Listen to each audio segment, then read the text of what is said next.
Korean billionaire CEO froze when his cleaner's baby crawled into his office, and then into his life. Min-ho Park was a man whose name alone could freeze the blood of even the most seasoned executives. In the ruthless world of Korean business, where power was currency and weakness was death, he had cultivated a reputation that bordered on mythological. Cold, calculating, and utterly merciless. The heir to the Park empire who had doubled the company's value while leaving a trail of broken careers and shattered lives in his wake. The son who had surpassed his father's legendary cruelty while maintaining none of his occasional mercy. 3 years of meticulous planning, $60 million in investment, and countless sleepless nights were evaporating into nothing because of betrayal. The American partners had pulled out without warning, citing insurmountable differences that Min-ho knew translated simply to found a better deal elsewhere. The rage that coursed through Min-ho's veins was a familiar companion. It had been his driving force since childhood. Since the day his father had first looked at his top-ranked school test and asked only why it wasn't perfect. Since the day his mother had abandoned them both, unable to withstand the pressure of the Park family legacy. Since the countless nights he'd spent working until his eyes burned and his hands shook, knowing that anything less than excellence would earn only his father's contempt. Min-ho slammed his office door with such force that the heavy wood cracked against the frame. The sound echoed through his cavernous workspace like a gunshot, but there was no one there to witness his loss of control. He had made certain of that, surrounding himself with people who feared him too much to ever witness a moment of weakness. Pathetic, he snarled to the empty room, the word tasting like bile. His father would never have allowed this betrayal. Old Man Park would have seen the double-cross coming, would have had contingencies in place, would have ensured the traitors paid dearly for their miscalculation. But Min-ho? He had missed all the signs, blinded by ambition and the desperate need to prove himself worthy of the Park name. He loosened his tie with a violent jerk, the Italian silk suddenly feeling like a noose. The board was already questioning his judgment. The vultures were circling.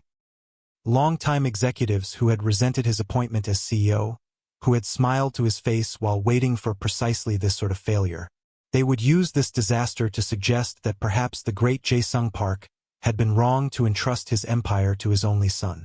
Min-ho poured himself a glass of whiskey, the 30-year-old Macallan sloshing against crystal as his hands trembled with barely contained fury.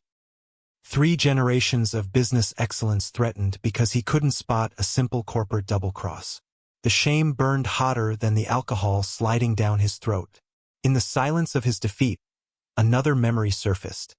His father's voice, cold and precise on his deathbed. Remember, son, in our world, there are no friends, no family, no love.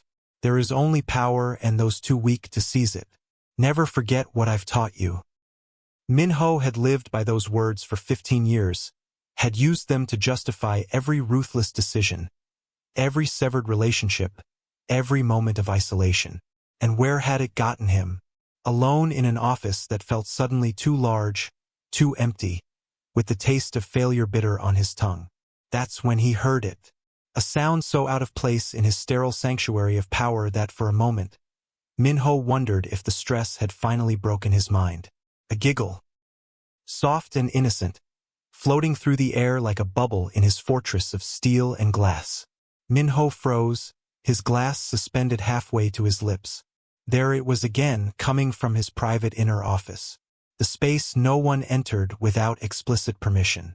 The room where the most sensitive company matters were handled. The sanctum that required his fingerprint, retinal scan, and personal code to access. The absurdity of the situation momentarily overrode his anger. An intruder? Now? Perhaps corporate espionage, though what kind of spy announced their presence with a giggle? His security team would pay dearly for this breach. He set the glass down with deliberate slowness, fury temporarily redirected toward this new target. His steps were measured as he approached the inner door, each footfall heavy with the authority that had cowed board members and business rivals alike. When he pushed open the door, the world as Min-ho Park knew it shattered completely.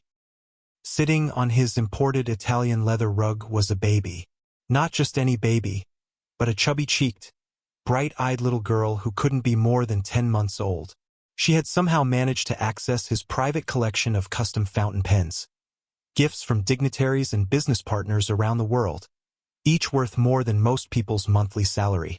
The child was holding one in her pudgy fingers, the cap already removed, dangerously close to his white carpet that cost more than some cars. Welcome to life-changing moments, where unexpected encounters transform destinies. If you're curious about how this tiny intruder changed a billionaire's world forever, hit subscribe, turn on notifications, and join us for this journey. Min-ho stood paralyzed in the doorway. 35 years of privileged existence had not prepared him for this scenario. Boardrooms? Yes. Hostile takeovers? Absolutely. A baby in his inner sanctum? Impossible. And yet, there she was, looking up at him with eyes that held no fear, no recognition of the power he wielded. Just pure, unadulterated curiosity. When their gazes met, she smiled. A toothless, guileless expression that hit Min-ho like a physical blow. How did you get in here? The question escaped his lips before he could stop it, spoken in the same tone he used to interrogate underperforming managers. The baby responded by waving the expensive pen in the air, babbling nonsense that somehow sounded delighted. The logical part of Min-ho's brain, the part that had engineered hostile takeovers and destroyed rival companies without remorse, was already calculating the security failures that had allowed this breach. Heads would roll. But another part, a part he scarcely recognized, was transfixed by the sheer audacity of this tiny human. In a world where everyone cowered in his presence, here was a creature who looked at him as if he were nothing special at all. For a man whose time was valued at thousands of dollars per minute, whose schedule was planned months in advance, whose attention was the most coveted commodity in Korean business circles, Min-ho found himself utterly incapable of looking away from this tiny intruder. As she continued her incomprehensible monologue, something bizarre happened. The corner of Min-ho's mouth twitched, not in irritation or disdain, his usual expressions, but in something dangerously close to amusement. Before he could examine this anomaly further, the baby began to crawl toward him. Not cautiously, but with the confident entitlement of someone approaching their rightful place. She moved with surprising speed for such a small creature, babbling all the way, as if explaining her intentions to the stunned CEO. Min-ho Park, who had stared down corporate raiders and government officials without blinking, found himself taking an involuntary step back. This tiny being with no concept of hierarchy or net worth was advancing on him like he was nothing more than an interesting toy. When she reached his polished leather shoes, she extended one chubby arm upward, offering him the pen cap she'd been clutching. Later, Min-ho would struggle to explain what happened next, even to himself. He, who never bent to anyone's demands without calculating the benefit, dropped to one knee. He, who avoided physical contact with all but the most necessary business handshakes, extended his hand. And when those tiny fingers placed the cap in his palm with a solemnity that seemed impossible for one so young, something inside his chest shifted. A hairline fracture appeared in the armor he'd spent a lifetime forging. "Thank you," he heard himself say, in a voice gentler than any that had passed his lips since childhood. The baby rewarded this unexpected softness with another smile, this one accompanied by a delighted squeal that echoed in the acoustically perfect office. The spell was broken by the sound of running footsteps and a panicked voice calling from the outer office. "Maya! Maya, where are you?" The door burst open, revealing a young black woman in a cleaner's uniform, her face etched with terror that deepened to horror when she saw Min-ho kneeling on the floor beside her child. Her breath caught audibly, and for good reason. Min-ho Park was known throughout the company for his zero-tolerance policy on mistakes. People had been fired for less than bringing a child into the CEO's private quarters. "I'm so sorry, Mr.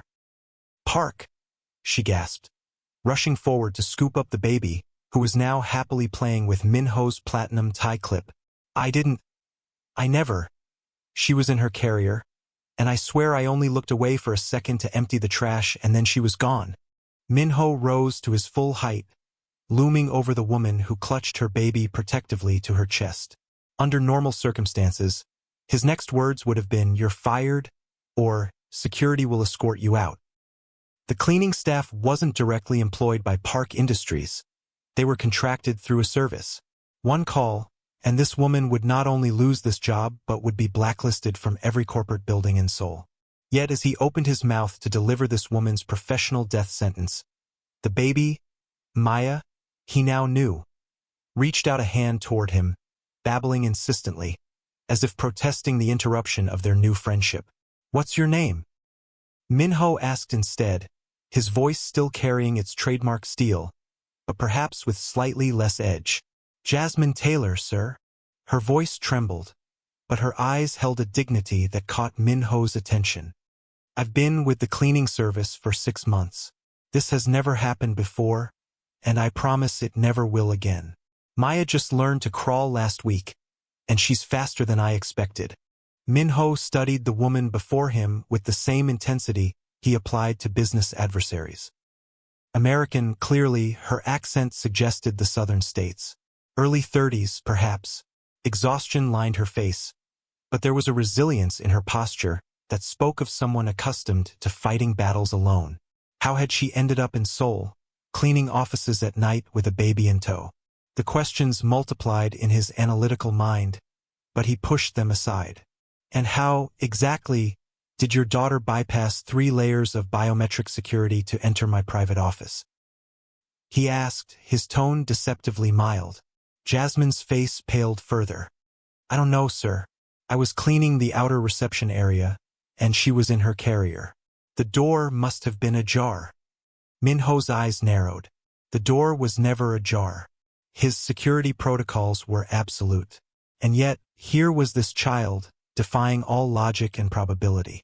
His gaze flicked between mother and daughter. The resemblance was clear, the same expressive eyes, the same determined set to their mouths. The baby Maya was still reaching toward him, her tiny face scrunched in concentration. "She wants to give you something?" Jasmine explained softly, noticing his puzzled expression. She loosened her grip slightly, allowing Maya to extend her arm fully. In her tiny palm was Minho's missing tie clip, the one he hadn't even realized she had taken. Minho reached out and accepted the offering, their fingers brushing momentarily. "Thank you, Maya," he said formally, as if concluding a business transaction with a valued partner. The baby beamed in response. "It won't happen again, Mr. Park," Jasmine promised, already backing toward the door, her posture tense with the expectation of punishment. Minho should have let her go, should have called security, should have contacted the cleaning company, should have done anything except what he actually did. "Wait," he commanded, the word sharp enough to freeze Jasmine in her tracks. "How old is she?" The question seemed to confuse Jasmine almost as much as it confused Minho himself. 10 months, sir." Minho nodded thoughtfully, studying Maya with the same intensity he usually reserved for quarterly reports.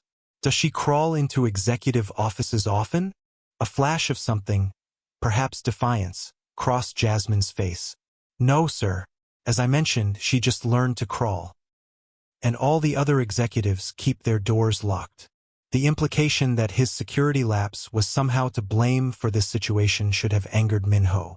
Instead, he found himself fighting another inappropriate urge to smile. "I see. Well, Ms. Taylor, I suggest you keep a closer eye on your daughter in the future. She has expensive taste in pens." Relief flooded Jasmine's face, quickly followed by confusion at this unexpected reprieve. "Yes, sir. Thank you, sir." As they left, Minho found himself watching until they disappeared from view, the lingering sound of Maya's happy babbling echoing in his unnaturally quiet office. Only when silence returned did he realize the crushing weight of the failed Day One project no longer seemed quite so unbearable. That night, for the first time in years, Minho dreamed of his mother. Not as she had been in her final days, withered by cancer and disappointment, but as she had been in his earliest memories. Warm, smiling, her hands gentle as they guided his own. He woke with tears on his face and a determination he couldn't explain. The following week brought changes to Park Industries that left longtime employees whispering in confusion. The CEO, notorious for his reclusiveness, began appearing in parts of the building where he'd never ventured before. His inspections, they quickly realized, coincided suspiciously with the cleaning schedule for the 50th floor.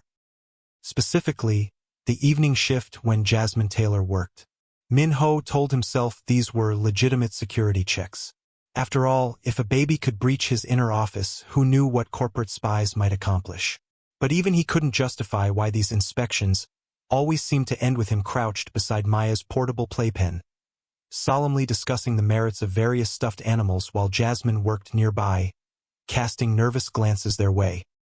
The first time he brought Maya a gift, a small stuffed elephant he'd seen in a store window and purchased on impulse, Jasmine had almost dropped her cleaning supplies. "Sir, you really shouldn't," she began, but Maya's delighted squeal as she hugged the elephant to her chest made further protest impossible. "It's an investment," Min-ho said stiffly, uncomfortable with the warmth spreading through his chest at the sight of Maya's joy. "Studies show that early cognitive development is enhanced by varied tactile experiences." "Of course, sir," Jasmine replied, and if there was amusement in her voice, Min-ho chose to ignore it.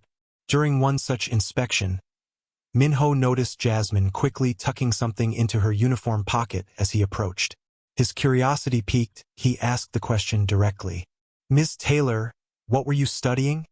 Her startled expression confirmed his suspicion that it wasn't cleaning-related material. After a hesitation, she pulled out a dog-eared textbook, Advanced Financial Management. This was not what Min-ho had expected. "You're studying finance?" "Business administration, sir. I have my bachelor's degree, but I'm working toward my MBA. Night classes." There was pride in her voice, despite her evident embarrassment at being caught. Min-ho processed this information with growing interest. This woman, this single mother working as a night cleaner, was pursuing an advanced degree in his field. The contradiction fascinated him.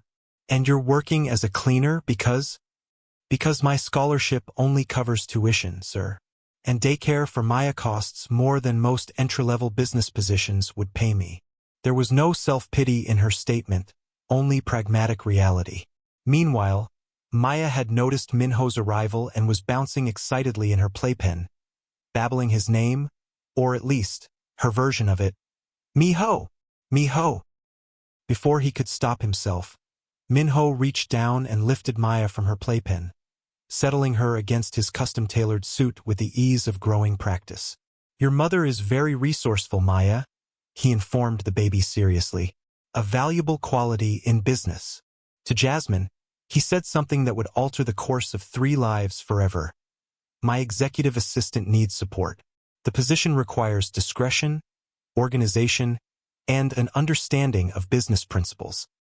The salary is triple what you're making now, with full benefits and flexible hours to accommodate your studies. Maya can stay in my outer office during your shifts." The offer hung in the air between them, as shocking as if Min-ho had suddenly broken into song. Jasmine's eyes widened, her mouth opening and closing without sound. "This isn't charity," Min-ho continued, his tone making it clear he found the very concept distasteful. "I've observed your work ethic and attention to detail. The position would benefit us both." "But sir," Jasmine finally managed, "people will talk. They'll assume." "People always talk, Ms. Taylor," Min-ho interrupted, bouncing Maya gently as she played with his tie. "I stopped caring about office gossip the day I became CEO. The question is, are you capable of doing the same? Are you enjoying this unexpected connection? Let us know in the comments where you're watching from. Our Life-Changing Moments family spans the globe, and we love hearing your thoughts. Now back to Min-ho and Maya's growing bond. The transformation of Min-ho Park became the subject of fascinated speculation throughout Park Industries. The CEO who once fired an assistant for bringing him coffee 2 degrees too cold now patiently allowed a toddler to interrupt board meetings with her babbling. More astonishing still was how these interruptions seemed to coincide with moments of crucial decision-making, and how often they led to unexpectedly positive outcomes. The first such incident occurred during negotiations for the recovery plan for the failed Day 1 project.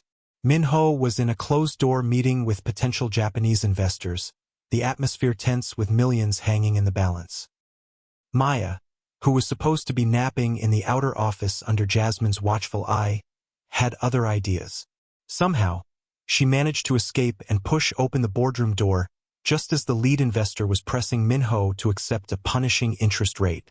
The entire room froze as Maya toddled directly to Minho, arms raised imperiously for attention. Without missing a beat, Minho lifted her onto his lap, continuing the negotiation as if boardrooms regularly featured CEOs holding babies. As I was saying, Tanaka-san, that rate is unacceptable, Minho stated calmly while Maya happily rearranged his note cards. The Japanese investors exchanged glances, clearly thrown off balance by this unexpected development. In that moment of confusion, Minho spotted something in Tanaka. Expression, a flicker of calculation that suggested the man was hiding something. Unless, Minho continued, inspired by a sudden instinct, there's another factor affecting your position that we haven't discussed. Tanaka's slight flinch confirmed Minho's suspicion.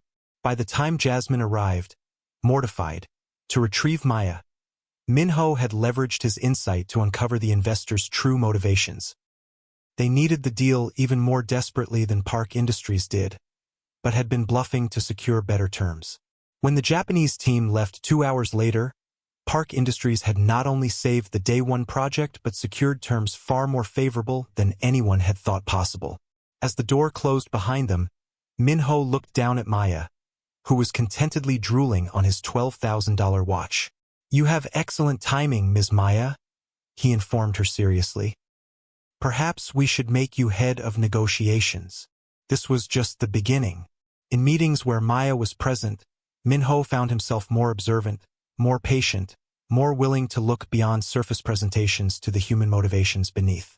His executives, initially horrified by the baby's presence, gradually came to see her as something of a corporate mascot, or perhaps a good luck charm. Some even began to joke that important decisions should wait for Maya's approval. But it wasn't just in business that Maya's presence was changing Minho. The man who had lived alone in his penthouse for 15 years, who ate the same precisely timed meals prepared by his chef, who had relationships that never lasted longer than 3 months by design.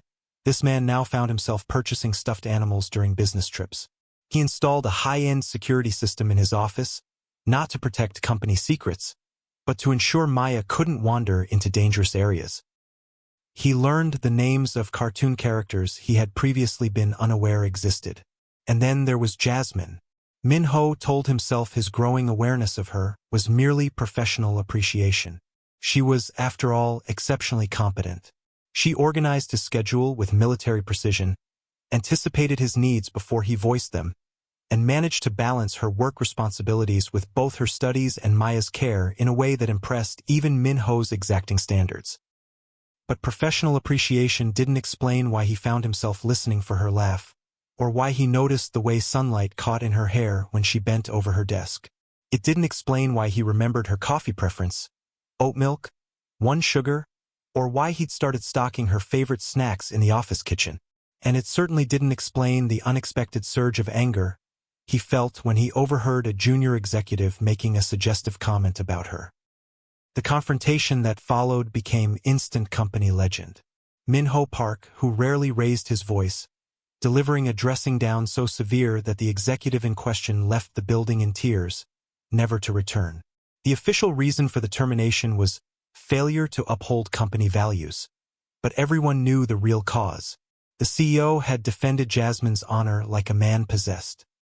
That evening, as Jasmine was preparing to leave, Maya sleeping soundly in her carrier, Minho found himself asking a question that had been troubling him. "Where do you live, Miss Taylor?" The question clearly caught Jasmine off guard. "The Hannam district, sir." Minho frowned.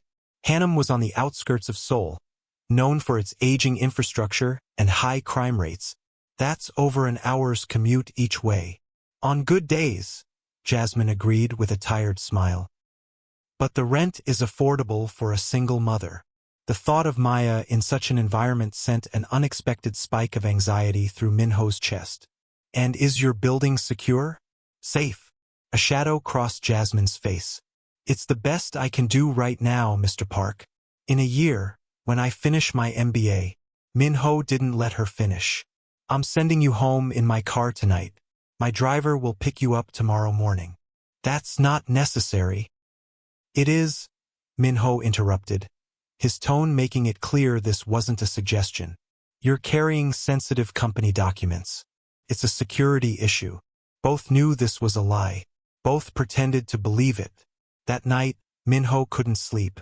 The image of Jasmine and Maya in some cramped, possibly dangerous apartment haunted him. By morning, he had made a decision that would have been unthinkable just months earlier. When Jasmine arrived the next day, Min-ho called her into his office immediately. Maya, now comfortable enough in the environment to explore freely within the confines of her playpen, babbled happily as she organized a collection of Min-ho's business cards by color. I've arranged new accommodations for you and Maya, Min-ho announced without preamble, sliding a folder across his desk. The company keeps several apartments for visiting executives. One is now allocated for your use. Jasmine didn't reach for the folder. Mr. Park, I can't accept that. It's not a gift, Min-ho clarified, his tone businesslike. It's part of your compensation package. The apartment is in Gangnam, 15 minutes from this office. It has 24-hour security, an on-site daycare facility, and is within walking distance of your university. Jasmine's expression hardened slightly. Did you investigate where I go to school? Of course I did, Min-ho replied, as if this was the most reasonable thing in the world. I research all significant investments thoroughly. The word investment hung in the air between them. From her playpen, Maya called out Mi-ho, and both adults turned automatically toward her. She's why you're doing this, Jasmine said softly. Not a question but a realization.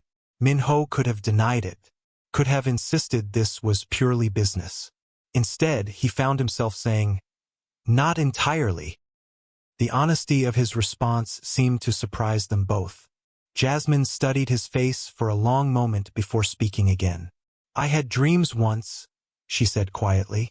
Before Maya, a career in international business. My own company someday. I thought having a baby alone meant giving those up forever. Min-ho felt something unfamiliar twist in his chest. And now, a small smile touched her lips. Now I'm thinking maybe I can have both. But I need to do it my way, Mr. Park. Not because a powerful man decided to solve my problems for me. There was something in her quiet dignity that commanded Min-ho's respect more than any business adversary ever had. What would your way look like, Miss Taylor? I'll accept the apartment, she said after a moment's consideration. As an advance against future performance bonuses. I'll pay back the value over time. And I'd like to be considered for promotion to a management track position after I complete my MBA. Based on merit, not because of... She glanced toward Maya. Personal connections. Min-ho found himself smiling, a real smile, not the calculated expression he used in business dealings. Those terms are acceptable, Miss Taylor. I believe we have a deal. As they shook hands to seal their agreement, Maya chose that moment to stand up in her playpen, wobbling precariously before taking one hesitant step forward, then another. Her first steps, witnessed by both her mother and the man who was rapidly becoming much more than just an employer. The look of pure joy on Jasmine's face, as she rushed to Maya's side, struck Min-ho with a force he wasn't prepared for. In that moment, watching them together, he finally identified the unfamiliar sensation in his chest. Longing.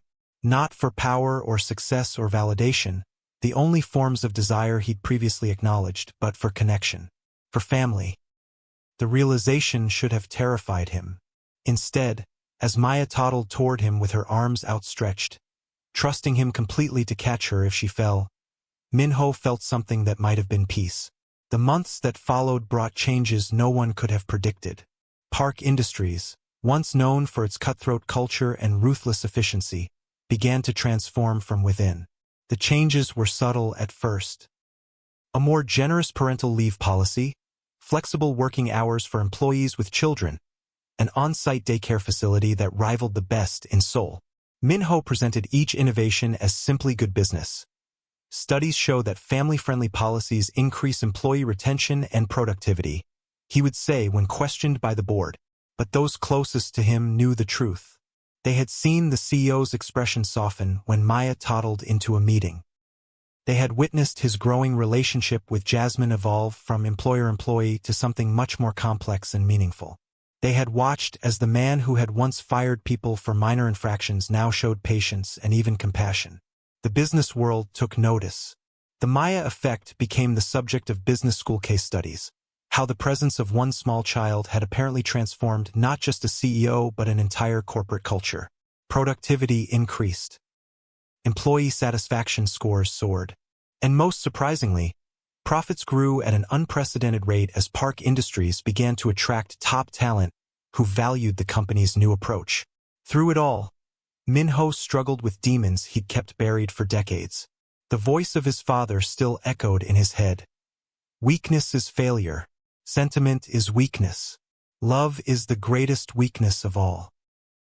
He had built his identity on these beliefs, had sacrificed everything to live up to the Park legacy of strength without compromise.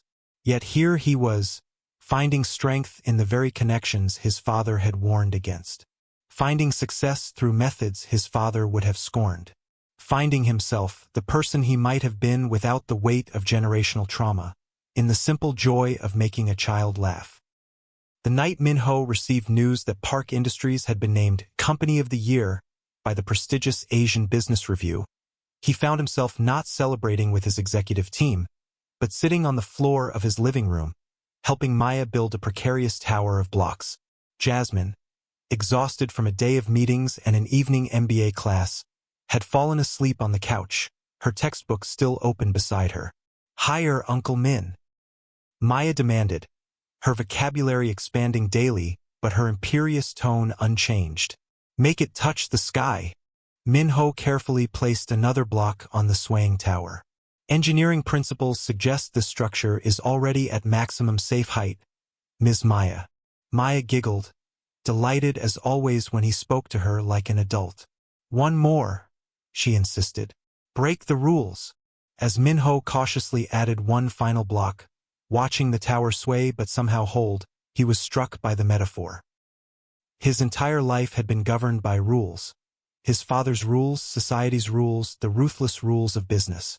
Maya, in her innocence, saw no reason why towers couldn't touch the sky, why rules couldn't be broken, why life couldn't be an adventure rather than a battle. His gaze moved to Jasmine, peaceful in sleep, her strength evident even in repose. She had crossed oceans alone, was raising a child while pursuing an advanced degree, had maintained her integrity in a world that often rewarded its absence.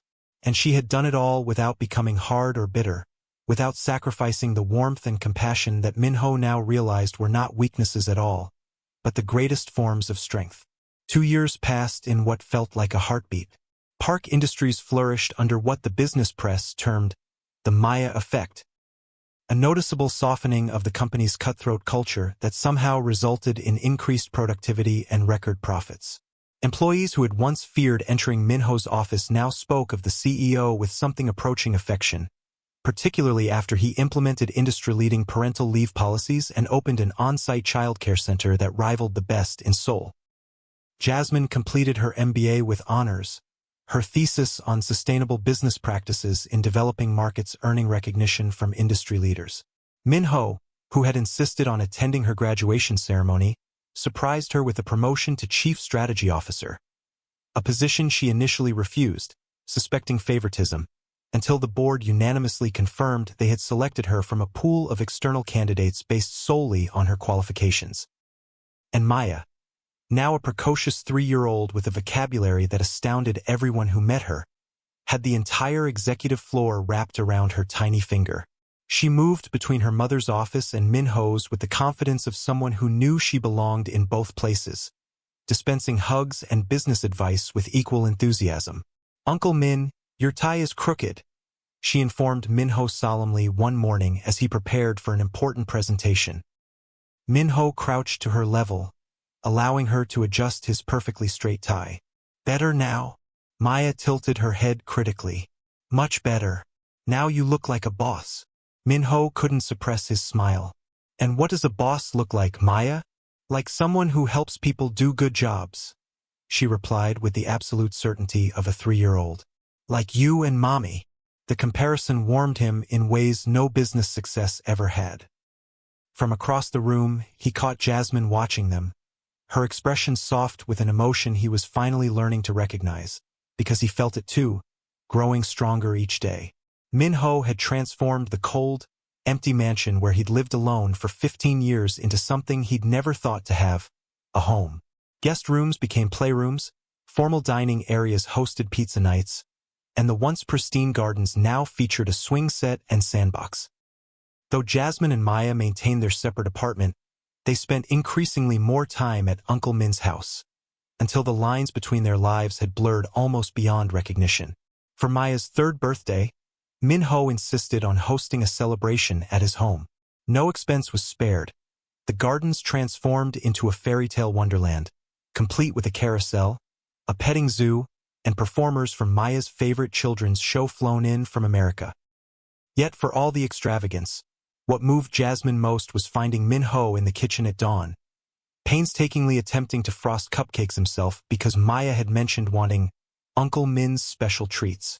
As evening fell and the professional party planners packed away the last of the decorations, the 3 of them remained in the garden. Maya, drowsy but fighting sleep, insisted on one last wish before bedtime, blowing out the candles on her cake again. "But you already made your wish, sweetie," Jasmine reminded her, smoothing her daughter's curls. "I forgot an important part." Maya insisted with the determination that reminded Minho so much of her mother. With an indulgent smile, Minho relit the candles. "One more wish, then bedtime. Deal?" Maya nodded solemnly, then closed her eyes in concentration before taking a deep breath and extinguishing all 3 flames with one impressive blow. Jasmine and Minho applauded appropriately. "What did you wish for this time?" Jasmine asked, though they all knew the rule about not revealing birthday wishes.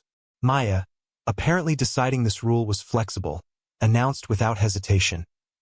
"I wished for Mommy and Uncle Min to be together forever, like a real family." The words hung in the twilight air between them. Minho, for once in his life, found himself speechless. He looked at Jasmine, whose eyes reflected the same complex mixture of emotions he felt: hope, fear, possibility. For 3 years, they had carefully maintained the boundaries between them, employer and employee, friends, co-parents in all but name. Both too cautious, too aware of the complications, too afraid of risking what they had built together. Yet in this moment, as Maya's innocent wish laid bare the truth they'd both been avoiding, Minho realized something important. The man who had once calculated every risk, who had never made a decision without weighing all possible outcomes, had already taken the biggest risk of his life the day he let a baby and her mother into his world. Everything since had been merely pretending that his heart wasn't already fully invested. As Maya dozed off against his shoulder, Minho met Jasmine's gaze across the table. The question in his eyes needed no words, nor did the answer in hers. Whatever came next, they would face it together. Not as CEO and employee, not as benefactor and recipient, but as equals who had found in each other something neither had been looking for, but both now knew they couldn't live without. What do you think happens next for Minho, Jasmine, and little Maya? Drop a heart in the comments if this story touched you. Should Minho finally admit his feelings? Would you like to see how their story continues? Your support means everything to us. Like, subscribe, and share to help our life-changing moments family grow. We'll see you in the next unexpected encounter.